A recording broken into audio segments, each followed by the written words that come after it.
وعلیکم السلام ورحمۃ اللہ وبرکاتہ۔ اللہ کا جتنا بھی شکر ادا کیا جائے کم ہے کہ ہمارے ساتھیوں کا مزاج اللہ تعالیٰ نے ایسا بنا دیا ہے جو اس کے دین کا تقاضا بھی ہے۔ یقین کریں میں رات کو سوچ رہا تھا کہ اپنے الیاس صاحب کو میں ایک مشورہ دوں کہ اس موضوع کے اوپر کچھ مزید تبصرہ کریں، کیونکہ معراج صاحب نے کچھ کیا ہے تھوڑا بہت اور کہہ رہے تھے کل میں کروں گا، کیونکہ بہت بڑا واقعہ پیش آیا ہے۔ کل بھی میں نے کہا تھا یہ معمولی واقعہ نہیں ہے، یہ بہت بڑا عبرت کا سامان ہے لوگوں کے لیے۔ تو اس کے اوپر جب آپ بولیں گے تو لوگوں کی اور آنکھیں کھلیں گی کہ معاملہ ہوا کیا ہے۔ یہ عام ایک روٹین نہیں ہوئی ہے، بلکہ بہت بڑا واقعہ پیش آیا ہے کہ جس نے اللہ کے دین کے ساتھ گڑبڑ کی ہے، اس کو خراب کیا ہے، مومنوں کی جماعت کے اندر انتشار پیدا کرنے کی کوشش کی ہے۔ یہ اتنا بڑا جرم ہے کہ بیان نہیں کیا جا سکتا، یقین کیجیے۔ اور پھر اللہ تعالیٰ ایسے بندوں کو نہیں چھوڑتا ہے۔ پاکستان کے حوالے سے بھی ایک دفعہ یہ بات ہوئی تھی کہ جس کسی خاندان نے یا کسی پارٹی نے اس پاکستان کے ساتھ گڑبڑ کرنے کی کوشش کی ہے تو حالات واقعات نے اس کو رگڑ دیا ہے، چاہے وہ جتنا بھی بڑا دعوے کرتا رہا ہو ایمان کے اور کیا نام ہے پاکستان کے حب الوطنی کے، اور بڑے بڑے کارنامے بھی اس کے کیوں نہ ہوں، بڑے بڑے کارنامے بھی حالانکہ وہ موجود ہے اپنی جگہ۔ بھٹو کی مثال ایک آپ کے سامنے بہت بڑا ایک کارنامہ ہے، جو ایٹمی قوت بنانا پاکستان کو جس طریقے سے یہ بنا ہے، یہ کوئی معمولی کارنامہ نہیں تھا۔ لیکن جب وہ خلوص نہیں رہا ہے ملک کے ساتھ، اپنی ذات کو آگے کر دیا اور قوم اور ملک کو پیچھے کر دیا، تو پھر کس طرح ذلت اور خواری کے ساتھ پھر دنیا میں بھی اس کا مزہ چکھنا پڑا ہے۔ اوور آج یہ بات کہ ہمارے معراج صاحب کہتے تھے،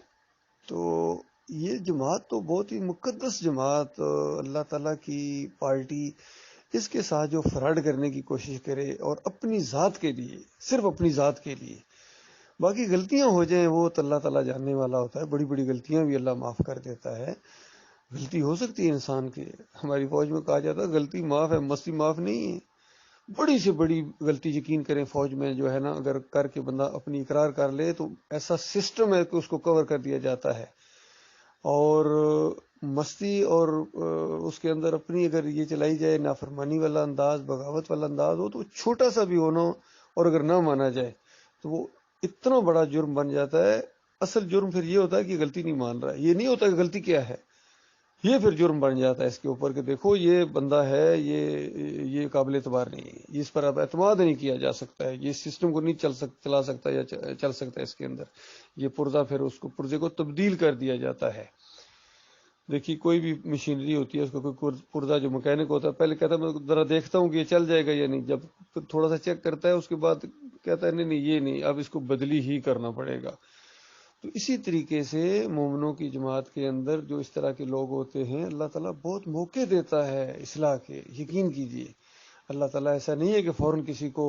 پیچھے ہٹا دے اور فوراً کسی کی ساری کوششوں کو ایک دم ملیا میٹ کر، ایسا نہیں ہے مالک، وہ بہت قدردان رب ہے۔ وہ موقع دیتا ہے، بار بار موقع دیتا ہے، لیکن جب انسان ان موقعوں سے فائدہ نہیں اٹھاتا ہے یا اس کو رد کر دیتا ہے تو پھر اس کے بعد وہ کچرا سمجھ کے علیحدہ کر دیا جاتا ہے۔ تو یہی کچھ سعید احمد کے ہوا ہے، اس نے اس جماعت کے اندر بہت زیادہ نقصان پہنچایا ہے۔ اور دیکھیے ایک وہ دور تھا یہ رد طاغوت کے اوپر جب تقریریں کرتا تھا، جماعت کے اندر اس قدر اس کی عزت تھی، یقین کیجیے۔ حالانکہ بظاہر اس کی کوئی شخصیت ایسی نہیں ہے، لیکن ایمان عقیدے کی وجہ سے، چونکہ جماعت قائم ہی ایمان عقیدے کے اوپر ہوئی تھی، جو لوگ اس کے ساتھ ملتے تھے وہ ایمان اور عقیدے کے ساتھ محبت کرتے تھے اور ایسے لوگوں کی عزت کرتے تھے جو اس ایمان عقیدے کو آگے بڑھانے کا باعث بنتے ہیں۔ جہاں کہیں مرکزی پروگرام ہوتا تھا، یقین کریں حالانکہ یہ عملی طور پر بہت کمزور انسان تھے، یعنی بہت زیادہ عملی طور پر کتنے تقوی والے نہیں تھے، چاہے سعید ہو، چاہے انیس الدین ہو، اس طرح کے جو لوگ تھے کچھ، لیکن جہاں کہیں پروگرام ہوتا تھا لوگ ان کو عزت کی نگاہ سے اور ان سے پوچھتے تھے، سوال پوچھتے تھے، اور تنظیمی معاملات میں ان سے مشورے لیتے تھے، جو آگے پیچھے بحثیں ہوتی تھیں سماع موتا کے اوپر، رفع عیسیٰ کے اوپر اور اس طرح کے مضامین کے اوپر، تو بہت عزت کی نگاہ سے ان کو دیکھتے تھے لوگ، بڑا احترام کرتے تھے۔ یہ ساری جو عزت ملی تھی نا، یہ ایمان اور عقیدے کی وجہ سے ملی تھی. اور جب ایمان اور عقیدے کے ساتھ آپ کھیل کھیلیں گے تو اللہ تعالیٰ نے پھر وعدہ کیا ہے کہ پھر ایسوں کو ذلیل و خوار کیا جائے گا. بالکل یہ بات اللہ کی پوری طرح اس کے اوپر فٹ ہوئی ہے جب اس نے ایمان اور عقیدے کے اندر شرک لایا ہے، اور اس نے بہت زیادہ جو محمد حنیف صاحب کے اندر ایک کیڑا تھا اس کو پروان چڑھانے میں اس نے بڑا اہم کردار ادا کیا ہے. اس کے بھروسے کے اوپر حنیف صاحب اور آگے بڑھے ہیں، اور اسی کے اس کتابچے کو وہ بغل میں دبا کے آگے پیچھے گھماتے پھرتے. دیکھو سعید احمد بھی یہی کہہ رہا ہے، سعید احمد بھی یہی کہہ رہا ہے کہ سیدہ یوسف علیہ السلام کو ہوا ہے. تو اس کے ساتھ یہ جو انہوں نے کیا ہے یہ بالکل اللہ کا انصاف ہوا ہے اس کے ساتھ دنیا میں، اور یہی کچھ محمد حنیف کے ساتھ ہونے والا ہے. اب اس کی باری ہے کیونکہ وہ گرو ہے بڑا، تو لوگوں نے دیکھ لیا، لوگ تنگ آ گئے اس سے، یقین کیجئے، کیونکہ یہ ضد کے اندر آ کے اس نے پوری جماعت کا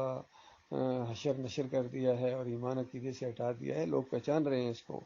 کہ ڈاکٹر صاحب کی جماعت کا ہمیشہ سے یہی عقیدہ تھا، ہمیشہ سے یہی عقیدہ تھا کہ سجدہ صرف اللہ کو، کسی نبی ولی نے ایک دوسرے کو سجدے نہیں کیا، ہمیشہ سے یہی عقیدہ تھا. اور جب کھل کے معاملہ اور سامنے آ گیا تو اب کیا گنجائش ہے؟ اب تو بالکل ان کو چاہیے تھا کہ اپنا ایمان عقیدہ بالکل درست رکھتے. ڈاکٹر صاحب بحثیں کرتے رہے، بحثیں کرتے رہے، اور جب مولوی لوگ قسم کے لوگ نہیں مانتے تھے تو اس طرح انداز ہے کہ نہیں حضرت، نہیں بالکل غلط تم کہہ رہے ہو. یہ ایک انداز ہے، زبردست انداز ہے، اور قرآن سے یہ انداز یعنی سیکھا گیا ہے. کیونکہ جب بحثیں کی جاتی تھی نا، کوئی بھی چیز بحث ہو رہی ہوتی تھی کسی موضوع کے اوپر، تو اس کے اوپر جب اللہ کا تبصرہ آتا تھا تو اس کے لیے لفظ یہ ہوتا تھا کلا، ہرگز نہیں، ہرگز نہیں، اور اس کے بعد پھر اصلی بات شروع کیجیے. یعنی ان کی بات کو رد کر دیا جاتا تھا کہ تم جو بحثیں کر رہے ہو کہ یہ جنم مرنے کے بعد کون اٹھے گا، کیسے ہوگا، بالکل تمہارا موقف غلط ہے، اصل مسئلہ یہ ہے، اب سنو اصل مسئلہ یہ ہے. تو یہ ایک انداز ہوتا ہے سمجھانے کا. تو اسی سے یہ ایک یہ چیز کہ جب بحث ہو رہی تھی اس طریقے سے اور وہ اصرار کر رہے تھے کہ یوسف علیہ السلام کو سجدہ ہوا ہے، تو اس پر زور دیا گیا. ایک عالم دین نے اپنی علمی انداز سے کہا کہ نہیں حضرت، نہیں، تم بالکل غلط کر رہے ہو، تمہارا موقف بالکل غلط ہے کہ یوسف علیہ السلام کو سجدہ ہوا. یہ قرآن کے خلاف ہے، یعنی یہ تو ایمان کے خلاف ہے، اور اس کے اندر ایمان کی رمق نہیں ہے جو اس طرح کی تشریح کرتا ہے کہ یوسف علیہ السلام کو سجدہ. اس کو اندر فہم ہی نہیں ہے قرآن کا، یہ کہ وہ مذاق اڑاتا ہے، قرآن کا تعریف کرتا ہے، اللہ کی آیات کا، رسولوں کا مذاق اڑاتا ہے گویا. اس انداز سے یہ بات کی گئی، اور پھر مثالیں دی گئی، مثالیں دے دے کے سمجھایا گیا کہ دیکھو یہ تعبیر کا ایک انداز ہے. تعبیر ہوتی ہے اسی لیے خواب کی تعبیر ہوتی ہے، اور عزت اور احترام کا یہ ایک انداز ہے. جو کچھ چیزیں دکھائی گئی ہیں خواب کے اندر، باقی وہ اصلی سجدہ کرنے نہیں آ گئے. سورج چاند ستارے اللہ کو سجدہ کرتے ہیں. تو بالکل اسی انداز سے جس طرح کوئی اگر خواب میں دیکھے یعنی بیت اللہ کا طواف کر رہا ہے، اس طرح کا معاملہ تھا. یہ نہیں کہ وہ بیت اللہ ادھر آ گیا ہے، بیت اللہ ادھر ہی ہے جدھر ہے، لیکن اس کی اگر صحیح تعبیر یعنی نبی علیہ السلام کے دور میں ہوتی تو نبی علیہ السلام نے یہی تعبیر اس کی نکالی تھی. تعبیر یہی تھی اس کی، اللہ تعالیٰ نے یہی بات بتائی تھی. نبی علیہ السلام نے یہی کہا کہ میں نے خواب میں دیکھا ہم سارے طواف کر رہے ہیں. اس کے بعد تعبیر یہ ہے کہ لازمی ہوگا اللہ تعالیٰ وہ ماحول پیدا کرے گا، لیکن یہ نہیں ہے اللہ پابند نہیں کہ اسی سال ہوگا، اللہ تعالیٰ کرے گا اس کو. تو اسی طریقے سے جب یہ چیزیں دکھائی گئیں کہ اس بچے کو اللہ تعالیٰ عزت دے گا اس خاندان کے اندر، اور اس کو نبی بنائے گا، اور برگزیدہ ترین نبی بنائے گا، کیونکہ نبیوں کے اندر بھی درجات ہیں، بعض کو بعض کے اوپر اللہ تعالیٰ نے فضیلت دی ہے. تو یہاں جو یوسف علیہ السلام کو گویا اس پورے خاندان کے اوپر فضیلت دے دی، باپ کے اوپر بھی فضیلت دے دی. باپ نبی ہے لیکن یوسف علیہ السلام کو اللہ تعالیٰ نے بہت فضیلت دی ہے. اور ایک وقت جو آخری وقت ہے گویا وہ ان کے انڈر ہیں، یعقوب علیہ السلام ان کے انڈر ہیں. وہاں جب گئے ہیں تو ظاہری بات ہے وہاں مصر کے اندر جو حکم چلتا ہے وہ یوسف علیہ السلام کا چلتا ہے، یعنی دینی لحاظ سے بھی اور دنیاوی لحاظ سے بھی. تو یہ پورا خاندان گویا ان کے انڈر آ گیا ہے. تو یہ بات بتائی گئی تھی کہ اللہ تعالیٰ اس طرح تجھے عزت دے گا، اس پورے خاندان کے ساتھ یہ معاملہ ہوگا اسی طریقے سے. تو یہ چیز ہے، اس کو کس طرح انہوں نے بدلی کر دیا. سہیل خان کہتا ہے کبھی بھی جماعت کا یہ عقیدہ نہیں رہا ہے کہ یوسف علیہ السلام کو سجدہ ہوا. کتنا بڑا جھوٹ بولا اس نے اپنے ایک موقف کو ثابت کرنے کے لیے، حنیف صاحب کو سچا ثابت کرنے کے لیے کتنا بڑا جھوٹ بولا سہیل خان صاحب نے. اور پھر اس سے بڑا جھوٹ بولا محمد حنیف صاحب نے جب یہ ڈاکٹر صاحب کی کیسٹیں ان کے سامنے پیش بھی کی گئی. دیکھو کہتا ہے ڈاکٹر صاحب کی آواز ہی کوئی نہیں ہے، ڈاکٹر صاحب کی آواز، ڈاکٹر صاحب ایسی بات کہہ ہی نہیں سکتے. یہ تو ایسی بات ہے کہ کوئی بندہ اٹھ کے کہے کہ ڈاکٹر صاحب ایسی بات کہہ ہی نہیں سکتے کہ احمد بن حنبل شرک کے اندر مبتلا گزرے ہیں، احمد بن اتنی بڑی شخصیت ڈاکٹر صاحب کیسے کہہ سکتے ہیں؟ ڈاکٹر صاحب نہیں کہہ سکتے، اس کو آوازیں بھی سنائی جائیں اور کہیں نہیں ڈاکٹر صاحب کی آواز کوئی نہیں ہے، تحریریں بھی دکھائی جائیں پھر بھی کہے کوئی نہیں، یہ ان کی تحریر ہی کوئی نہیں ہے، بتاؤ اس کا کیا علاج ہے؟ اس کا تو کوئی علاج نہیں ہے۔ تو کتنا بڑا جھوٹ بولا، عقل حیران ہے کہ محمد حنیف صاحب نے کتنا بڑا جھوٹ بولا، کتنا بڑا جھوٹ بولا۔ تو یہ معاملہ ہے، اب ان کی باری ہے، آہستہ آہستہ سب کو ایکسپوز ہو رہے ہیں، یعقوب علی بھی، اختر بیگ بھی، فیاض محمود کتنا ایکسپوز ہوا، دیکھیے کس طرح اس کے منہ سے یہ باتیں نکلی ہیں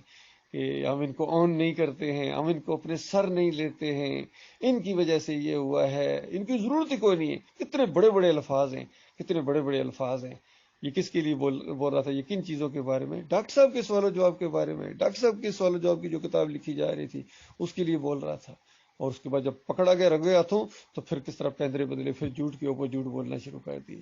تو بتاؤ کیا اللہ بھی ایسے بندوں کو باتوں میں آ جائے گا کہ صحیح مان لے گا؟ اللہ تو دلوں کا حال جانتا ہے، اسی نے ایکسپوز کیا ہے، وہی تمہیں نہیں چھوڑے گا۔ اگر تم سیدھے نہ ہوئے، توبہ استغفار، سچی توبہ استغفار کرو۔ جن کی نشاندہی کی جا رہی ہے بھائی کر رہے ہیں، آپ کے ہمدرد ہیں ہم لوگ، آپ کے خیر خواہ ہیں ہم لوگ، ہمیں اپنا دشمن نہ سمجھو اللہ کے بندو، ہم اسی جماعت کے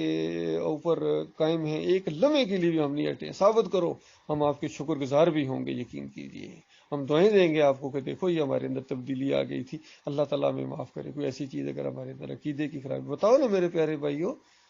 جب وہ چیز بتا بھی نہیں سکتے ہو اور ہم آپ کے عقیدے کی بھی نشاندہی کر رہے ہیں، آپ کے طریقہ کار کی بھی نشاندہی کر رہے ہیں کہ دیکھو یہاں کا طریقہ کار اس مومنوں کی جماعت سے ہٹ گیا ہے۔ اور یقین کرو، میں نے ڈاکٹر عثمانی رحمۃ اللہ علیہ کی تقریروں میں سے یہ بات سنی ہوئی ہے کہ اگر تم لوگوں کا موقف ٹھیک بھی ہو لیکن طریقہ اگر صحیح نہیں ہے تمہیں کبھی کامیابی نہیں ملے گی، کیونکہ یہ جو طریقہ ہے یہ اللہ کا بتایا ہوا طریقہ ہے جو نبی علیہ السلام نے اختیار کیا اور صحابہ کرام نے اختیار کیا۔ یہ نہیں ہو سکتا تھا کہ اللہ کی بات اور ٹھیک ہے بات اللہ کی ہوگی لیکن طریقہ ہم اپنا اختیار کریں گے، نہیں، پھر ختم ہو جائے گی تمہاری بات۔ اس کا مطلب ہے تم اللہ سے زیادہ سمجھدار بننے کی کوشش کرتے ہو ابلیس کی طرح، پھر رگڑے جاؤ گے۔ اللہ سے زیادہ سمجھدار بننے کی کوشش نہ کرو، جو طریقہ اللہ تعالیٰ نے اختیار کیا وہی طریقہ رہے گا، یہی مومنوں کی جماعت کا طریقہ ہے، یہی اس دور کے اندر جو سبیل المومنین اٹھی ہے۔ ایسے نہیں ہے کہ ہم کوئی شرماتے ہوئے یہ بات کہیں، اس دور میں یہ ڈاکٹر صاحب کی دعوت اٹھی ہے، یہ اللہ کی رحمت اور شفقت کی وجہ سے اٹھی ہے، اس کی مہربانی کی وجہ سے اٹھی ہے، اور بالکل اسی انداز سے اٹھی ہے۔ ایک عالم دین نے قرآن کی صحیح معنوں میں ترجمانی کی ہے اور صحابہ کے عمل کو یہاں کر کے دکھایا ہے کہ ایسی بات نہیں ہے کہ یہ جو قرآن اور حدیث ہے یا اسلام ہے یہ ہواؤں میں کچھ باتیں ہیں، نہیں، آن گراؤنڈ اس کے اوپر عمل کیا جا سکتا ہے، اور اگر عمل کیا جائے تو ایسا اس کا نتیجہ نکلے گا جو عقل حیران ہو جائے گی، وہی نتیجہ نکلے گا جو صحابہ اکرام کے دور میں نکلا تھا۔ لیکن تم وہ مومن تو بن کے دکھاؤ، تم مومن ایسے ہو کہ اللہ کی بات مانتے ہی نہیں ہو، اللہ کو پیچھے کر دیا، اللہ کی کتاب کو پیچھے کر دیا، اور محمد حنیف صاحب کو آگے کر دیا کہ جماعت اس لیے بنائی تھی، امیر اس لیے بنایا تھا کہ اللہ کا مقابلہ کریں گے، جب تھوڑے سے مضبوط ہو جائیں گے، تعداد تھوڑی سی زیادہ ہو جائے گی اور تھوڑے سے مالی وسائل کروڑوں میں ہو جائیں گے، پھر اللہ کا مقابلہ کرنا شروع کر دیں گے۔ اللہ کے بندو ایسا نہ کرو، ایسا نہ کرو، مارے جاؤ گے، مالک چھوڑنے والا نہیں ہے، مالک چھوڑنے والا نہیں ہے۔ اس سعید احمد کے انجام سے عبرت پکڑو، اللہ کے بندو، ڈر جاؤ اس سے، مالک سے، مالک کے ساتھ مخلص ہو جاؤ، دیکھنا پھر اللہ تعالیٰ عزت دے گا۔ میں سعید صاحب کو بھی کہتا ہوں یقین کیجیے، ابھی بھی اگر سعید صاحب توبہ کریں، سچی توبہ کریں اور ایمانداروں کے ساتھ مل جائیں، مخلص مومنوں کے ساتھ مل جائیں، دیکھنا اللہ تعالیٰ پھر کس طرح اس کی عزت کو بحال کر دے گا۔ لیکن اس توبہ کرنا کوئی آسان کام نہیں ہے میرے بھائی، یقین دیجیے، سب سے مشکل کام ہے، سب سے مشکل کام ہے، لیکن اللہ تو اس کو توفیق دے، اللہ اس کے لیے آسان کر دے، پھر وہ کسی کی پرواہ نہیں کرتا ہے کہ اب دیکھیے اس کے لیے اختیاری ہے، یا تو توبہ نہ کرے اور ڈر جائے اور پھر ہمیشہ کی آگ میں رہے، یا تو یہ ہے، یا سچی توبہ کر لے اور اس کے بعد جنت الفردوس کے مزے ہیں، ایمانداروں کے ساتھ رہے گا انشاءاللہ، وہاں ڈاکٹر عثمانی رحمۃ اللہ علیہ ان کے ساتھیوں کے ساتھ وہاں ہوگا جنت الفردوس کے اندر۔ کتنی بڑی نعمتیں ہمارے حصے میں آئیں گی انشاءاللہ۔ کوئی مذاق اڑاتا ہے، اڑاتا اور زیادہ اڑائے، جس طرح ابھی الیاس صاحب نے کہا کہ وہاں تو فیصلے ہونے ہیں، یہ جتنے مذاق اڑا رہے ہو ایمانداروں کا، اس کا حساب کتاب دینا پڑے گا، نیکیاں دینی پڑیں گی، وہاں جو کچھ کی بھی ہے نا وہ بھی نیکیاں دینی پڑیں گی، اور اس کے بعد